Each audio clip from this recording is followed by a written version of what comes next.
ముఖ్యమంత్రి గారు ఆయన మొండి వైఖరి, ఆయన మూర్ఖ వైఖరి, అహంకార వైఖరి మానుకోవాలి, మార్చుకోవాలి. లేకపోతే తెలంగాణ మహిళల ఉసురు తలిగి ఆయనకు జాక్పాట్లో వచ్చిన ఈ సీఎం పదవి పోతుంది.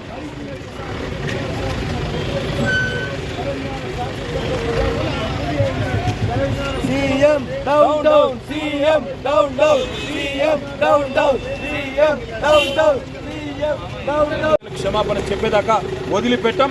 సీఎం సీఎం సీఎం ముఖ్యమంత్రి వెంటనే క్షమాపణ చెప్పాలి తెలంగాణ మహిళా లోకానికి.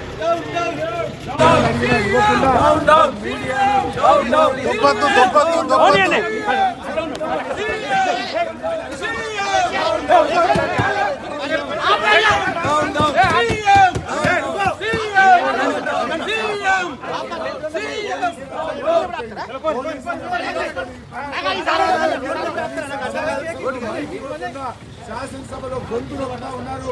ఒక మహిళ మాట్లాడలేదు. ఎన్నిసార్లు స్పీకర్ గారిని కోరినా మైక్ లేకుండా ఆయన ప్రజాస్వామ్యాన్ని గొంతు నొక్కుతా ఉన్నారు. తెలంగాణ శాసనసభలో ప్రజాస్వామ్యం తెలంగాణ ఉద్యమంలో లేనప్పుడు కూడా ఆ రోజుల్లో ఈ ఆంక్షలు లేవు. తెలంగాణ ఉద్యమంలో లేని ఆంక్షలు ఈ రోజు తెలంగాణ శాసనసభలో చూడడం నిజంగా చాలా దురదృష్టకరం. ఈ రోజు ప్రజాస్వామ్యం ఇవాళ సబితా ఇంద్రారెడ్డి గారికి ఒక్క నిమిషం మైక్ అడిగినా ఇవ్వకుండా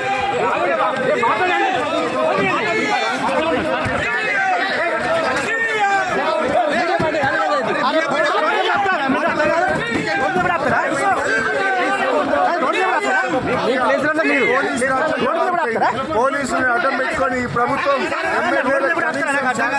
మైక్ ఇవ్వకుండా శాసనసభలో గొంతు నొక్కుతా ఉన్నారు.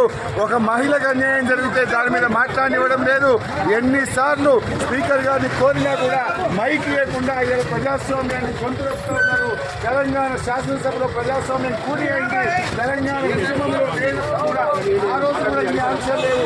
తెలంగాణ ఉద్యమంలో ఆంక్షలు తెలంగాణ శాసనసభలో ఒక మహిళకు జరిగిన అన్యాయం గురించి మమ్మల్ని మాట్లాడనీయకుండా మా గొంతులు నొక్కుతున్నారు గవర్నమెంట్. అందుకొరకే మేము అన్ని బిల్లులకు సపోర్ట్ చేసినా కూడా మాకు మైక్ ఇవ్వట్లేదు.